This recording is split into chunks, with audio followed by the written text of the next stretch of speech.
এসেছে নতুন একটা ভিডিও নিতে। অ্যাটলি 6 নিয়ে আবার একটা বড় সড়ো খবর এসেছে এবং অ্যাটলি 6 সালমান খান ফিরতে পারে, তো সেটা নিয়ে আলোচনা হবে। তার আগে যারা চ্যানেল নতুন অবশ্যই চ্যানেলটা সাবস্ক্রাইব করে নেবে, লাইক কিন্তু অবশ্যই দেবে।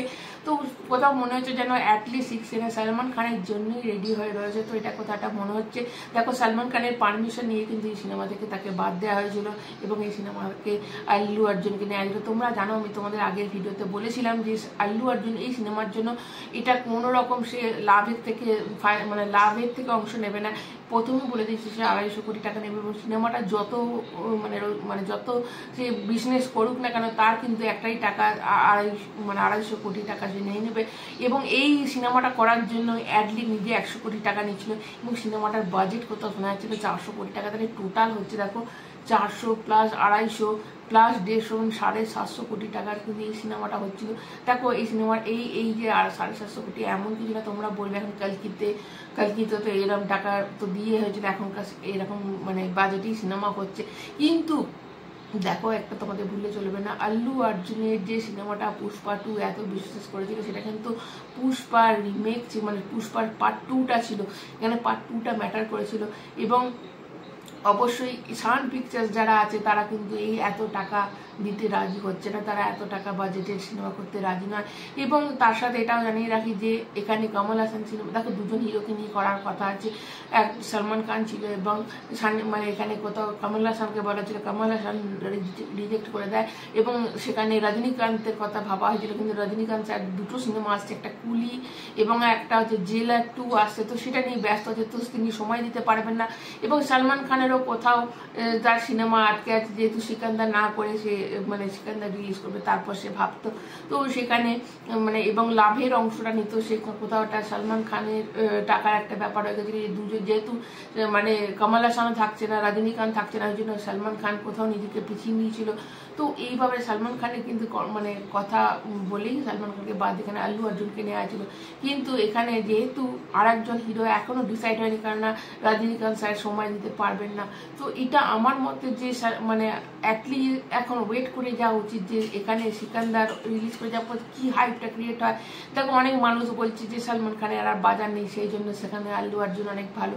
দেখো, আল্লু অর্জুনের পিছনেও এত টাকা কিন্তু দিতে রাজি নয়, কেননা দেখো এখানে প্রভাসের কথা অবশ্যই নিশ্চয়ই ভাবা আছে, কিন্তু প্রভাসের লম্বা লাইন আপ আছে, প্রভাসের আছে সালার 2 আছে, স্পিরিট আছে, ফজি আছে, তারপর অনেক তারপর আরো দুটো কমিটমেন্ট আছে, তারপর ম্যাডক মুভিজের সাথে তাদের 3টে সিনেমার অবশ্যই তার 3টে সিনেমা চুক্তি আছে। তো এই এত কালকি 2 আছে, তো এত কটা সিনেমার পরে তারপর যদি এটাতে অ্যাটলি 6 হাত দিত, কিন্তু এতটা সময় নেই, কেননা অ্যাডলি কুমার চেয়েছিল তার সিনেমাটা 2026 কিংবা 27 রিলিজ করতে, তাই এখানে সালমান খানও টাইম দিতে পারছিল না, এখানে প্রভাসও টাইম দিতে পারছিল না, এখানে আমাদের রজনী স্যারও টাইম দিতে পারছে না। আমি তো বলবো যে প্রভাস তো অবশ্যই প্রভাসের কথা চিন্তা করেছে কিনা, হয়তো চিন্তা করেছিল নিশ্চয়ই, কিন্তু প্রভাস হচ্ছে একটা ব্র্যান্ড, সালমান খান হচ্ছে একটা ব্র্যান্ড, কিন্তু পুষ্পার সিনেমাটা হচ্ছে একটা ব্র্যান্ড ছিল। এখানে কালকি সিনেমাটা এটা কিন্তু প্রভাস না থাকলে সিনেমাটাই তৈরি হতো না, এটা তো একদম ঠিক। কারণ প্রভাস হচ্ছে একজন প্যান ইন্ডিয়া স্টার এবং প্রভাস যদি না থাকতো এত টাকা কেউ দিতে রাজি ছিল না, অবশ্যই রাজি ছিল না, এবং প্রভাস আছে বলে কিন্তু সিনেমাটাতে এত টাকা হয়েছিল। সেরকম সিকান্দার সিনেমাটা অবশ্যই সিনেমাটায় গল্পটা আছে, কিন্তু এখন সিনেমাটা পুরোপুরি হাইপটা কিন্তু সালমান খানের জন্য। সালমান খান, আমাদের প্রভাস, এরা হচ্ছে একটা ব্র্যান্ড, তো অবশ্যই যদি এই ব্র্যান্ডকে নিয়ে সিনেমা করতে হয় অবশ্যই তাকে ওয়েট করে যেতে হবে। সেখানে অ্যাটলি যে সিনেমাটায় অবশ্যই সান পিকচার্স তারা টাকা দিতে রাজি নয় এবং অ্যাটলি কুমার এখন খুঁজছে যে প্রডিউসার যদি পাওয়া যায়, তো আমার তো মতে যে অবশ্যই ওয়েট করে যাওয়া উচিত, একবার এই রজনীকান্ত স্যারের এই সিনেমাগুলো হয়ে যাক এবং সালমান খানও ফ্রি হয়ে যাক, দুজনে মিলে যদি সিনেমাটা করে। অবশ্যই যেখানে আল্লু অর্জুন থাকলে একটা বিশাল অবশ্যই ওপেনিং হতো, এখানে যদি সালমান খান এবং রজনীকান্ত স্যার থাকে তাহলে এটাতে কি ফাটাফাটি ওপেনিং হবে সেটা তো আর বলার কথা না। এরা দুজনই একটা ব্র্যান্ড এবং এই দুজনকে নিয়ে যদি একটা কোনো সিনেমা করে এবং অ্যাটলি কুমার অবশ্যই একটা ভালো ডিরেক্টর, অবশ্যই তার হাতে যদি এরা দুজন পড়ে তাহলে বিশাল একটা সিনেমার বিশাল ওপেনিং এবং রানে সিনেমাটা কিন্তু চলবে।